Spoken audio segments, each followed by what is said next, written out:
নবী নবী বলে হায় কেঁদে কেঁদে দিন যায়, পাইনি দিদার ধনে লাখো সালাম কদমি নবী, লাখো সালাম সবাই নবী, লাখো সালাম কদমি নবী নবী বলে হায় কেঁদে কেঁদে দিন যায়, পাইনি দিদার ধনে লাখো সালাম কদমি নবী, লাখো সালাম কদমি। সোনার মদিনায় লোকে আছো গো, দেখতে না পাই নয়নে ও গো, দেখতে না পাই নয়নে, দয়ারি নজরে যাও গোলামির দেখা দাও, দয়ারি নজরে যাও গোলামের দেখা দাও, শুন ধন্য করো জনমে লাখো সালাম কদমে নবী, লাখো সালাম কদমে নবী, লাখো সালাম কদমে। মারহাবা মারহাবা কইতেন না? মারহাবা। কয় সপ্তাহ যে খাবার খান না আল্লাহই জানে। আর যদি খাবার খান বলেন তাইলে বলবো মানসিকভাবে যথেষ্ট প্রেসারে আছে। কি করবে ওপারে যাওয়ার পরে? কি করবেন বলেন আপনারা? উপায় আছে? উপায় নাই, উপায় নাই। উপায় আছে? উপায় নাই, নাই। আমার দিকে তাকান। আল্লাহ রাব্বুল আলামিন তাহলে কালিমার মধ্যে ছিলাম, নবীজির মর্যাদা পাইছেন নি? পাইছেন না? পাইছেন তো। আল্লাহ রাহমাতুল লিল আলামিন রাসূলকে বলেছেন, আল্লাহ রাব্বুল আলামিন রাসূলকে বানিয়েছেন রাহমাতাল লিল আলামিন। কি চমৎকার না? জি চমৎকার। আপনি ফরজ নামাজ পড়তে চান, পাশেই সুন্নাহ। আপনি লা ইলাহা বললেন, পাশেই মুহাম্মদ রাসূলুল্লাহ সাল্লাল্লাহু আলাইহি ওয়াসাল্লাম। আপনি যেখানে যান, রমজান মাস আসতেছে সামনে, আপনি রমজান মাসের ডিজাইনটা দেখেন কত চমৎকার। দিনের বেলা রোজা রাখা ফরজ, আর রাতের বেলা তারাবি পড়া সুন্নাত। দিন পুরাটা আল্লাহর ভাগে, রাত পুরাটা রাসূলের ভাগে। এটাতে সুন্নাত আছে, নফল আছে, খাওয়া আছে, আরাম আছে, আয়েশ আছে। আর দিনের বেলা শুধু ত্যাগ, রাতে শুধু ভোগ, আর রাতের অংশটাই রাসূলের ভাগে। সুবহানাল্লাহ বলেন না কেন? আপনারা কিভাবে বুঝাইলে আপনারা আমি বুঝবেন এটা সেটাই বুঝতেছি না। আপনার রাসূলকে নিয়ে আমেরিকার গবেষক মাইকেল এইচ হার্ট তিনি বক্তব্য দিচ্ছে। কি বক্তব্য? দি 100 ranking of the most influential person in the history. 100 জন প্রভাবশালীর তালিকা করলেন তিনি। এর মধ্যে ইনফ্লুয়েন্সিয়াল দ্বারা শ্রেষ্ঠ প্রভাবশালী বলে আখ্যায়িত করেছেন আপনার আমার প্রাণের রাসূলকে। সেই নবী পেয়ে যদি আমি সফল হতে না পারি, এর চেয়ে বড় বদকিসমত আর কি কিছু আছে? কথা বলেন আছে? নাই। আপনার কুমিল্লা শাহপুর দরবার শরীফের পীর সাহেব কেবলা, যিনি বসরা ইউনিভার্সিটির লেকচারার ছিলেন, উনি অসংখ্য কিতাব লিখেছেন বাংলা, আরবি, ইংলিশ, উর্দুতে। অনেক কিতাব দেখার সৌভাগ্য হয়েছে। ওনার একটা বক্তব্য আমার কাছে এত মজা লাগে, প্রায় ওয়াজে বলি। তিনি বলেছেন, of all the great religious personalities of our prophet Muhammad রাসূলুল্লাহ সাল্লাল্লাহু আলাইহি ওয়াসাল্লাম ওয়াজ দ্য মোস্ট সাকসেসফুল। তিনি বলেছেন, পৃথিবীর বুকে যত নবী রাসূল এসেছে, সকল নবী রাসূলদের মধ্যে আপনার আমার প্রাণের নবী রাজনীতি থেকে ইমামতি, ইমামতি থেকে রাজনীতি, প্রত্যেকটা জায়গায় সফল। মোস্ট সাকসেসফুল, সবচেয়ে সফল, শুধু সফল নয়, সবচেয়ে সফল, অল দ্য বেস্ট। জোরে জোরে কন্যা সুবহানাল্লাহ। আমরা যদি সেই নবী পেয়ে সফল হতে না পারি, তাহলে আমাদের মতো বদকিসমত কি আর কারো আছে? কথা বলেন আছে? হ্যাঁ, নবীকে ভালোবাসতে হবে কিভাবে? নবীজি যেটা বলেছে করো সেটা করব, যেটা বলেছে করো না সেটা আমরা করব না। এটাই তো নবীর মহব্বত নাকি? হ্যাঁ, এই বই যে আমার দাদাভাই বলছে, ভালোবাসাটা এমন হতে হবে জানের চাইতে বেশি, এসে চাইতে। বন্ধুরে আমার, আকির নামক একটা গাধা আমার নবীজি যখন পৃথিবী ছেড়ে চলে গেল, ওই আকির নামক গাধা নবীর প্রেম বন্ধু চাপতে পারলো না। নবীর বিরহ বন্ধু সইতে পারলো না, নবীর বিরহের জ্বালা বন্ধু তিনি সইতে পারলো না। ওই আকির নামক গাধা তিনি কি করলেন, আমার নবী যখন পৃথিবী ছেড়ে চলে গেল শুধু কান্দে শুধু কান্দে।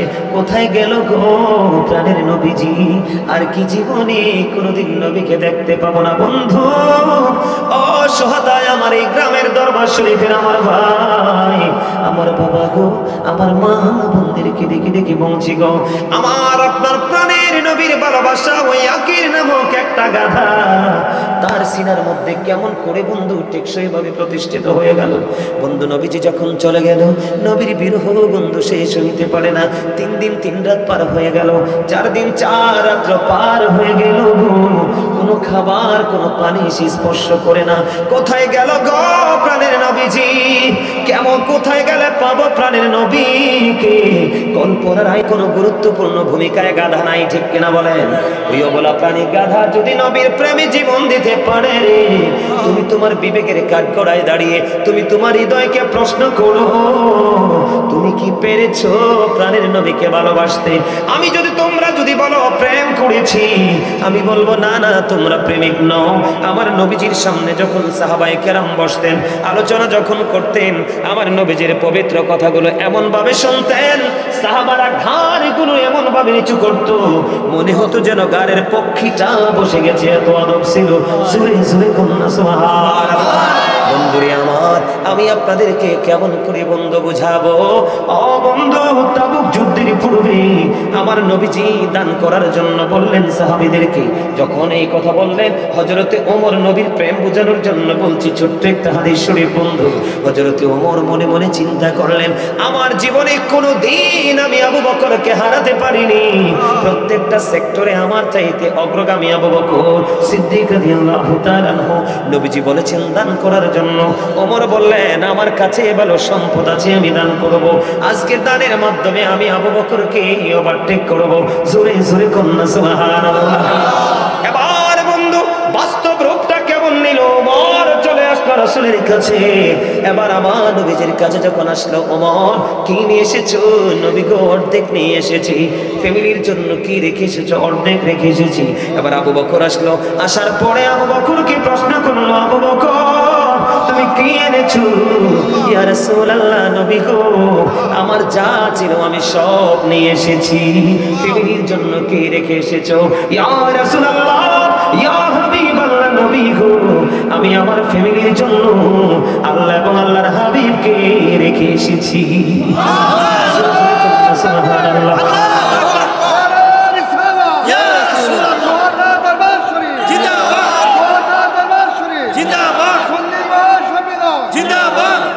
এই জন্য আমি একটা গজল লিখছি তাদের এই প্রেম নিয়ে, একটু শোনাবো। আপনারা আমার সাথে পারলে ধরবেন, পারবেন নি ইনশাআল্লাহ। নবীজি কেমন করি বলু তোমায় দেখি, ওগো নবীজি কেমন করি বলু তোমায় দেখি। আছো তুমি ওই মদিনায়, আছো তুমি ওই মদিনায়, সঙ্গে নিয়ে দুই প্রেমিক সাথী। কেমন করে বলো তোমায় দেখি, বলেন ওগো নবীজি কেমন করে বলো তোমায় দেখি। আছো তুমি ওই মদিনায়, আছো তুমি ওই মদিনায়, সঙ্গে নিয়ে দুই প্রেমিক সাথী। কেমন করে বলো তোমায় দেখি, বলেন কেমন করে বলো তোমায় দেখি। দেখার আশা আমার মনে পুষে রেখেছি আপন করে, বলেন দেখার আশা আমার মনে পুষে রেখেছি আপন করে। পাই যদি গো নবী তোমার দিদার, পাই যদি গো নবী তোমার দিদার, শীতল হবে মোর দুটি আখি। কেমন করে বলো তোমায় দেখি, বলেন নবীজি কেমন করে তোমায় দেখে। ভালো লাগছে? ভালো ভালো ভালো লাগছে? ভালো মারহাবা মজা লাগছে? মারহাবা বলেন। মারহাবা। এটা লেখাও আমার, সুরও আমার। পুরোটা শুনতে চাইলে অনলাইন থেকে কালেক্ট করবে। আলহামদুলিল্লাহ বলেন। আরো জোরে বলেন না। আরেকটা মহব্বতে বন্ধু, আমার নবী মদিনায় থাকা অবস্থায় 27টি যুদ্ধ করেছে। কয়টি? 27টি। 27টি যুদ্ধ করেছে প্রাণের নবীজি। এর মধ্যে সবচেয়ে বড় হলো বন্ধু উহুদের যুদ্ধ। উহুদের ময়দানে আপনার আমার প্রাণের নবীর দান্দান মোবারক শহীদ হয়ে গেল। যখন শহীদ হয়ে গেল আমার প্রাণের নবীজি বন্ধু, জবান মোবারক থেকে লৌহ মোবারক বের হতে লাগলো। মালিক বিন সিনান দেখার পরে বন্ধু সইতে পারে না, আমার প্রাণের নবীজির রক্ত মোবারক চুষতে শুরু করলো। আমার নবীজি বললেন, রে মালিক বিন সিনান, রক্তগুলো বক্ষণ করো না, জমিনে ফেলে দাও। ও বন্ধু, তিনি উত্তর দিলেন, ইয়া রাসূলুল্লাহ, ইয়া হাবিবাল্লাহ, নবী গো, ও প্রাণের নবী গো, আমি আমার আল্লাহর ইজ্জতের কসম করে বলছি গো নবী, আপনার একটা ফোঁটা রক্ত আমি উহুদের জমিনে পড়তে দেব না। যতক্ষণ ইয়া রাসূলুল্লাহ, যতক্ষণ পর্যন্ত রক্ত মোবারক বের হতে থাকবে গো, আমি বক্ষণ করতে থাকবো। যেমন কথা তেমন ভাবে ও বন্ধু প্রাণের নবীজির নূরানি রক্ত মোবারক বন্ধু বক্ষণ করতে থাকলো। রক্তগুলো বক্ষণ করতে করতে করতে করতে করতে করতে বন্ধু সর্বশেষ রক্তের ফোঁটা যখন চোষা শেষ হয়ে গেল গো, আমার নবীজি বলে দিলেন, তোমরা দুনিয়ায় যদি কেউ জান্নাতি মানুষ দেখতে চাও তাহলে মালিক বিন সিনানকে দেখে না।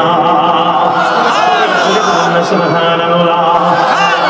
এই জন্য বন্ধু আমি আরেকটা গজল লিখছি, একটুখানি শোনাবো, শুনবেন? আপনারা আমার সাথে গাইবেন? আরো জোরে। গজল ধরলে একটু বাড়াইতে পারো না? আপনারা কথাগুলো খেয়াল করবেন। এই তো যে সুন্দর নূর নবীজি, নামটি মধুমাখা, তুমি ছাড়া শূন্য জীবন, আমি যে বড় একা। বলেন এই তো যে সুন্দর নূর নবীজি, নামটি মধুমাখা, তুমি ছাড়া শূন্য জীবন, আমি যে বড় একা। পথে আছি আমি, বলেন পথে আছি আমি, কবে দিবা দেখা। এই তো যে সুন্দর নূর নবীজি, নামটি মধুমাখা, প্রেমিক ছিলেন হাবশীর বেলা, চেহারা তার কালো। ঠিক কিনা বলেন? প্রেমিক ছিলেন হাবশীর বেলা, চেহারা তার কালো, হৃদয় জুড়ে ছিল ঘোড়াসুর তোমার প্রেমের আলো। নবীর প্রেমে ইতিহাসে বলেন, নবীর প্রেমের ইতিহাসে এই নামটি আছে লেখা। এত যে সুন্দর নূর নবীজি, নামটি মধুমাখা। জোরে জোরে বলুন না মারহাবা। ভাল লাগছে? এই গজলটা যখন লিখেছিলাম রাত্র প্রায় 2 থেকে 2:30 ঘুম আসে আমার, মানে কানের ব্রেনের চারপাশে মনে হয় যেন একটা শোর ঘোরাফেরা করছে। তখনই আমি খাতা ডায়েরির কলম নিয়ে ডায়েরি নিয়ে বসে গেলাম। ঠিক সেই বসাতে আমি গজলটা লিখেছি। আপনারা অনলাইন থেকে শুনবেন। যারা প্রকৃত আশিক রাসূল তাদের চোখের পানি ধরে রাখতে পারবেন না কথাগুলো শুনলে। আল্লাহ কবুল করেন এই সকলগুলো। আমি আপনাদের এই সোহাতার যুবক, তোমাদের জন্য আফসোস আমি করে গেলাম। আমার সময় ঘনিয়ে আসছে, আমি নেমে যাব। তোমাদের জন্য আফসোস রেখে গেলাম। তোমাদের জীবনের শেষ কোথায় আমি জানি না। তোমাদের আজকের পরিস্থিতি দেখে আমার আরেকটা গজল মনে হয়েছে, একটু গাইব। আরেকটা গজল, সেটা আমার লেখা, আমার সুর। বর্তমান প্রেক্ষাপট দেখে আমি গাইতে চাই। যুবক ভাইরা, তোমরা শুধু আমার গজলের কথাগুলো একটু শুনবা আমি কি বলি। জুলুম যারা করলা বন্ধু, হারাইলা দুকুল, জনম জনমকে দিও তুমি হবে না মাসুল। একবার ভেবে দেখো না তোমার কোথায় ঠিকানা, একবার ভেবে দেখো না তোমার কোথায় ঠিকানা। এখনো তো আছে সময়, এখনো তো আছে সময়, বুঝো তোমার ভুল। জনম জনমকে দিও তোমার হবে না মাসুল। বলেন জনম জনমকে দিও তোমার হবে না মাসুল। বলেন জনম যারা করলা বন্ধু, হারাইলা দুকুল, জনম জনমকে দিও তোমার হবে না মাসুল। বৃষ্টি যখন আসে বন্ধু শীতল মরুভূমি, তওবা করো ক্ষমা পাবে বলে গেলাম আমি। বৃষ্টি যখন আসে বন্ধু শীতল মরুভূমি, তওবা করো ক্ষমা পাবে বলে গেলাম আমি। তোমার জীবনে মোহনা কোথায় সে তো জানো না, তোমার জীবনে মোহনা কোথায় সে তো জানো না। ক্ষমা যদি না পাও বন্ধু, ক্ষমা যদি না পাও বন্ধু, পাবে না তো জনম জনমকে দিও তোমার হবে না মাসুল। বলে জনম জনমকে দিও তোমার হবে না মাসুল। মারহাবা কোন কথাগুলো কি বুঝতে পারছেন? ওই যে বলেছি বৃষ্টি যখন আসে বন্ধু শীতল মরুভূমি, এটার মানে কি জানেন? বৃষ্টি আসলে যেমন মরুভূমি শীতল হয়ে যায়, ঠান্ডা হয়ে যায়, ঠিক তেমনি একটা পাহাড় পরিমাণ গুনাহগার বান্দা যখন তওবা করতে গিয়ে মাছির মাথার সমপরিমাণ একটা ফোঁটা চোখের পানি ফালায়, ঠিক তেমনি ভাবে ওই মাটি যেমনি শীতল হয়ে যায়, ঠিক তেমনি তোমার আমলনামা গুনাহ পরিষ্কার হয়ে যায়। আমি বর্তমান প্রেক্ষাপটের উপর দাঁড়িয়ে এই সঙ্গীতটা লিখেছি, অনলাইন থেকে শুনবেন, অনেক লম্বা। এই গজলগুলো যদি মন দিয়ে শুনেন, এখান থেকে আপনি অনেক কিছু নিতে পারবেন। কিন্তু এখনকার ছেলেদের সেই চর্চা নাই, তাদের চর্চা হলো বেঈমান কাফের, আর বেঈমান কাফেরদের ঠিকানা হলো জাহান্নাম। আল্লাহ রাব্বুল আলামিন পবিত্র কোরআনে বলে দিয়েছে। এই সোহাদা গ্রামের যুবক, আমি তোমাদেরকে বলি, আজকে তোমাদের কোনো কাজ নেই, আজকে তোমাদের কোনো পেরেশানি নাই, আজকে তোমাদের কোনো প্রতিকূল নেই, তোমরা 100% ফ্রি। তোমরা জানো না যৌবনকালে হিসাব আল্লাহর দরবারে কানাই কানাই দিতে হবে। জীবনের সময়গুলোর হিসাব তোমার আল্লাহর দরবারে দিতে হবে। একটা সেকেন্ডও হিসাব না দিয়ে বাঁচতে পারবা না। ওরে যুবক, ওই হযরতে হামজালার প্রেমের খবর শোনো। একটা নারী এবং একটা পুরুষের জীবনে সবচেয়ে মধুর দিন এবং রাত হলো বিয়ের দিন এবং বিয়ের রাত ভাসর রাত। কথা বলে না কেন? প্রত্যেকটা যুবক এবং যুবতীর স্বপ্ন থাকে, যুবক মদিনাওয়ালার সাথে প্রেম করতে চাইলে হযরতে হামজালা রাদিয়াল্লাহু তাআলার দিকে তাকাও। নবীজির খবর যখন শুনলো, উহুদের ময়দানের দিকে দৌড়াতে শুরু করলো। বন্ধু কোন সময় দৌড়ায়? স্ত্রীর সাথে আলিঙ্গন হয়েছে, ভাষণ হয়েছে, মেলামেশা হয়েছে, অত্যন্ত প্রেম মধুময় সময় বন্ধু ভাষণ রাত। বিবিকে বাসর করে ফেলাই চোর দৌড় দিল আমার আপনার প্রাণের নবীর প্রেমের যুবক। ওই হামজালা যখন চলে গেল, বিবিও চলে গেল। বন্ধু অনেক বড় ঘটনা, ছোট্ট করে বলছি। যাওয়ার পরে বিবি হামজালার লাশটা তালাশ করতে থাকলো। নবী গো, স্বামী কোথায় গো? হামজালার বিবি আকাশের দিকে তাকাও। বন্ধু চাইয়া দেখো হামজালার লাশটা। বন্ধু আসমানের দিক থেকে জমিনে নেমে আসলো। বন্ধু হামজালার বিবি হামজালার দাড়িগুলোর কাছে গেলেন। আমি যেটা জেনেছি সেইটুকু বলতেছি। দাড়িগুলো দিয়ে ফোঁটা ফোঁটা করে পানি ঝরছে, কারণ বিয়ে হলে তো বাসর হলে স্বামী স্ত্রীর গোসল ফরজ। কথা কয় না কেন? কিন্তু গোসলের তোয়াক্কা করলো না, নবীর প্রেমে দৌড়ে চলে গেল। ওখানে গিয়ে শহীদ হয়ে গেল। ইন্না লিল্লাহি ওয়া ইন্না ইলাইহি রাজিউন। এবারে বন্ধু হামজালার বিবি যাইকা দেখলো রে হানজালার দাড়ি বেবে ফোঁটা ফোঁটা করে পানি ঝরছে। নবী গো, স্বামী তো গোসল করে নাই গো নবী, নবী স্বামী তো গোসল করেনি। চাইয়া দেখলাম ফোঁটা ফোঁটা করে যেন তাজা পানি ঝরছে। আমার নবীজি বললেন, হানজালার বিবি, তোমার স্বামী তো আল্লাহর প্রিয় হাবিব, হাবিবুল্লাহর প্রেমে জীবন দিয়ে দিয়েছে। এই জন্য আল্লাহ রাব্বুল আলামিন ও বন্ধু আরশের নিচের পানি দিয়ে জান্নাতের খাদিম দিয়ে গোসল করিয়ে পাঠাইছে। এটার নাম হলো বন্ধু প্রেম। জোরে জোরে বলেন না সুবহানাল্লাহ। ও বন্ধু, হানজালা চলে গেছে, সেই ধন্য, ঠিক কিনা বলেন? আরো জোরে বলেন, সে ধন্য কিনা? হযরতে তালহা আমার নবীর প্রেমে নবীকে জড়িয়ে ধরলো। এক এক করে বন্ধু 70টা তীরের আঘাত হযরতে তালহা রাদিয়াল্লাহু তাআলা আনহুর বডিতে ঢুকলো। বন্ধু গো, তারপরেও প্রাণে নবীর গায়ে একটা তীরের আঘাত লাগতে দেয়নি। হাসতে হাসতে নবীর জন্য 70টা তীরের আঘাত দিয়ে নিয়েছে এবং উহু করেনি, দুঃখ করেনি, নবীর জন্য জীবন দিয়ে দিল রে।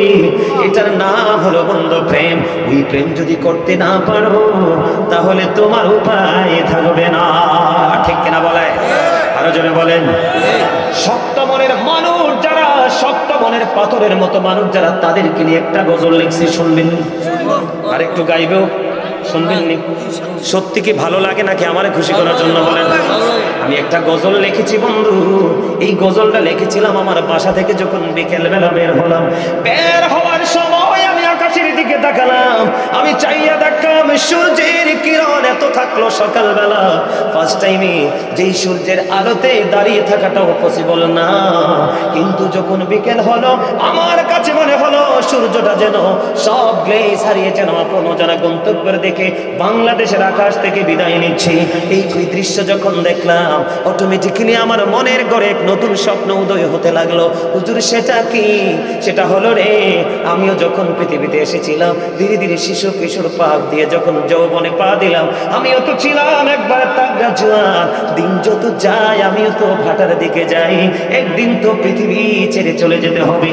ওই দৃশ্য দেখার পরে বন্ধু মনে যখন হলো, এই গজলটা আসরের নামাজের পরে আমি লিখেছিলাম, শুনবেন? খাঁচা ছেড়ে যাই রে পাখি, চলে অচিন দেশে, কুল কিনারা পাই না খোঁজে, গুড়ে পাগল বেশি রে, গুড়ে পাগল বেশি। খাঁচা ছেড়ে যাই রে পাখি, চলে অচিন দেশে, কুল কিনারা পাই না খোঁজে, গুড়ে পাগল বেশি, গুড়ে পাগল বেশি। কি লাভ হবে এখন তোমার ভাবনা চিন্তা করে, এখন তুমি বন্ধি আছো আপন মনের ঘরে। চলে যাওয়ার পরেই কিন্তু আমি বন্দী হয়ে যাব, কর্মের উপর ডিপেন্ড করে রেজাল্ট আসবে, ঠিক কিনা বলেন? তো আমি নেগেটিভ সাইডটা দেখতেছি বেশি বেশি, এই জন্য বলেছি। কথা বলেন না কেন? আরো জোরে। খাঁচা ছেড়ে যাই রে পাখি, চলে অচিন দেশে, কুল কিনারা পাই না খোঁজে, গুড়ে পাগল বেশি রে, গুড়ে পাগল বেশি। কি লাভ হবে এখন তোমার ভাবনা চিন্তা করে, এখন তুমি বন্ধি আছো আপন মনের ঘরে, চাইলে তুমি পারবে না যেতে শান্তি সুখের নীড়ে, কুল কিনারা পাই না খোঁজে, গুড়ে পাগল বেশি রে, গুড়ে পাগল বেশি। মারহাবা বলেন। কথা কি কিছু বুঝতে পারছেন নি? আপনি ওখানে কষ্ট যন্ত্রণা পাবেন, তখন আপনি সুখের নীড় খুঁজতে থাকবেন, কিন্তু আপনার জন্য সেই দিন সেটা বরাদ্দ করা হবে না। তার কারণ হলো ওই যে বলেছি, আবার আল্লাহ বলেছেন ওমালিস সালিমিনা মিন আনসার, জালেমদের জন্য কোনো সাহায্যকারী নেই।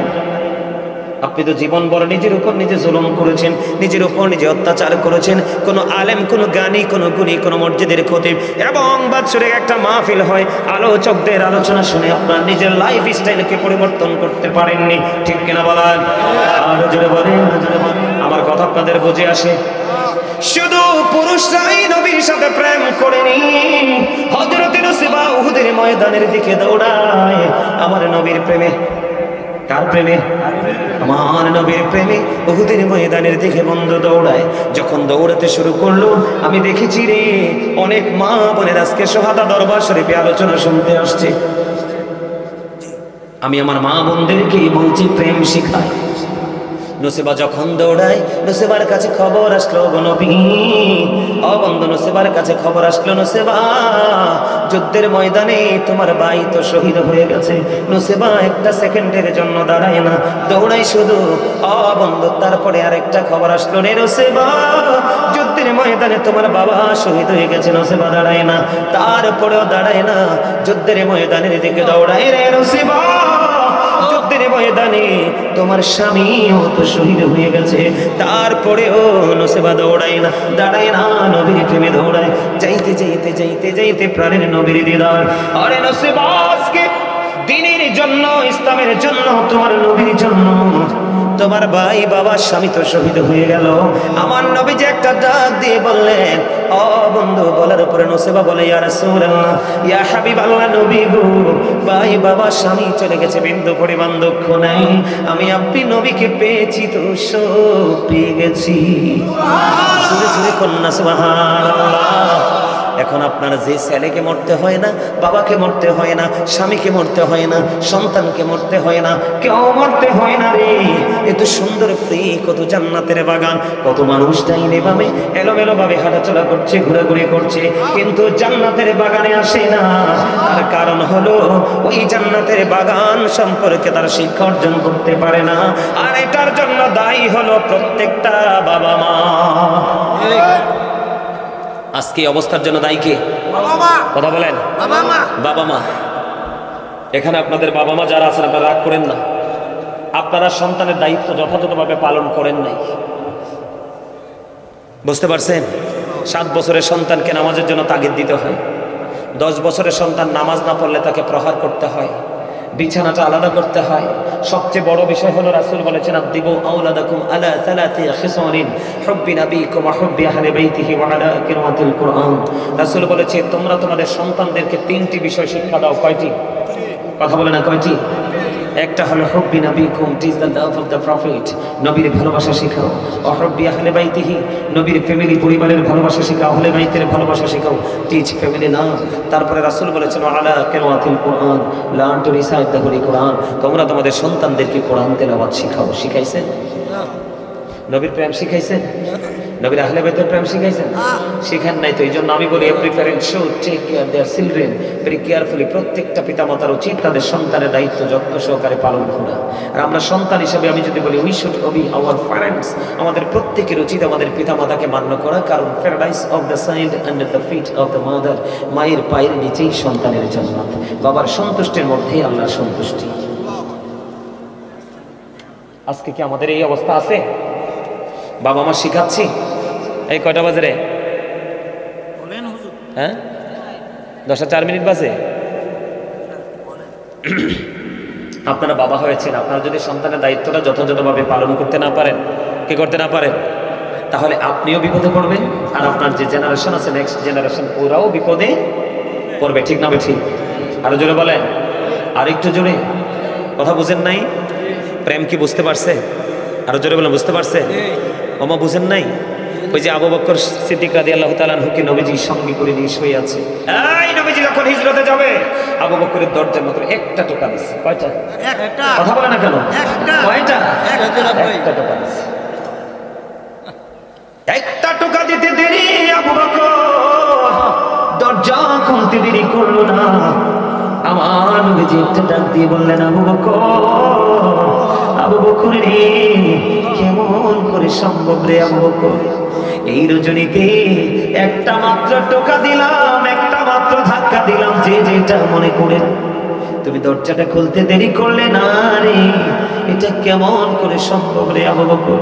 আবু বকর সিদ্দিক রাদিয়াল্লাহু তাআলা একটা ডাক দিয়ে বললেন, ইয়া রাসূলুল্লাহ, ইয়া হাবিবাল্লাহ, নবী গো, ও প্রাণের নবী, নবী, যেদিন জানতে পেরেছি আমি আবু বকর আপনার হিজরতের সঙ্গী হব গো, সেদিন থেকে তো বিছানায় পিঠটা লাগাই নাই, কখন জানি রে ডাক আসে আমার নবী। জোরে জোরে কন্যা সুবহানাল্লাহ, আর জোরে কন্যা সুবহানাল্লাহ। এই জন্য আমি প্রায় সময় বলি, বন্ধু, অনবীর প্রেমিকেরা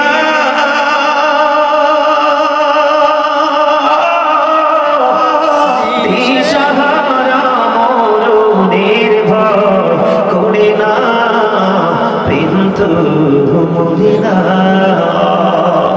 অনবীর প্রেমিকেরা দিশাহারা মরণের ভয় করে না, প্রেম তো মরে না। প্রেম করেছি মুসা নবী, তোর পাহাড়ে গেছে চলি গো, অসে খোদার নূরে পাহাড় জ্বলে তবু মুসা জ্বলে না, প্রেম তো মরে না। ঠিক না? ঠিক। আর যারা বলেন, আর যারা বলেন, দিদি পারে তোলে দে, মাঝি হে না করিস না, দিদি পারে তোলে দে, তোলে দে, ছেড়ে দে নৌকায় আমি যাব মদিনা, ছেড়ে দে নৌকায় আমি যাব মদিনা। মক্কায় নবী এলো মা আমিনার ঘরে, হাসিলে হাজার বাণী, কাঁদিলে মক্কা ঝরে, দয়ালে মুর্শিদে যার সখা, তার কিসের ভাবনা, দয়ালে মুর্শিদে যার সখা, তার কিসের ভাবনা। আমার হৃদয় মাঝে কাবা, নয়নে মদিনা, আমার হৃদয় মাঝে কাবা, নয়নে মদিনা। দিদি পালে তোলে দে, মাঝি হেলা করিস না, ছেড়ে দে নৌকায় আমি যাব মদিনা। মদিনা যেতে চান না? এই গজল গাইতে পারে না এমন মুসলমান কি দুনিয়ায় আর আছে? আরে হিন্দুস্তানি নির্বাচনের সময় দেখছি হিন্দু নারী কি পদপ্রার্থী জানি, নারীও গাইছে প্রত্যেকটা স্টেজে মুসলমানের সামনে, আর আপনারা গাইতে পারলেন না।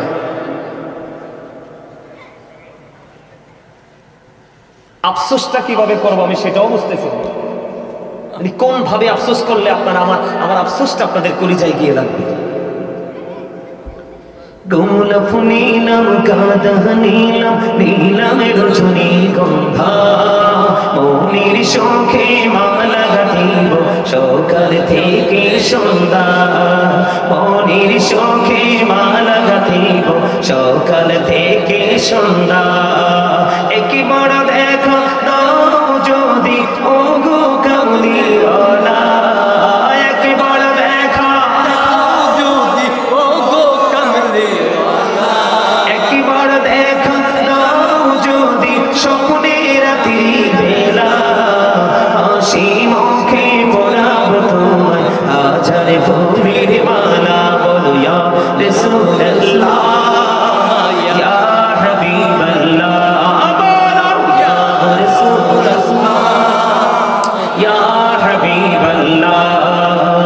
গোলাপ নীলাম, গাঁদা নীলাম, নীলাম রজনী গন্ধা, মনির শোকে মালা গাঁথিব সকাল থেকে সন্ধ্যা। একবার দেখা, একবার দেখা দাও যদি ও গো কামলিওয়ালা, হাসি মুখে পড়াব তোমায় হাজার ফুলের মালা, বলো ইয়া রাসূলুল্লাহ, ইয়া হাবিবাল্লাহ। এই মাত্র 25% একটু আসছে, আর একটু বললে আসবে। আপনারা মজাটাই বুঝতেছেন না, ঠিক কিনা বলে? মজাটা বুঝেন? আরেকটা গাই।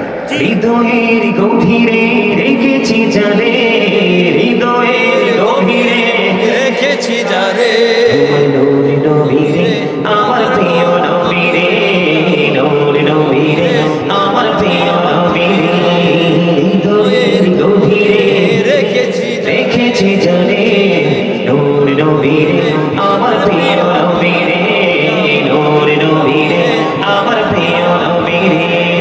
অন্যায় অনাচারে ভরা ছিল জগৎ, ভরা ছিল, দয়ার নবী মায়ার নবী এসে সবই দূর করিল, দয়ার নবী মায়ার নবী এসে সবই দূর করিল।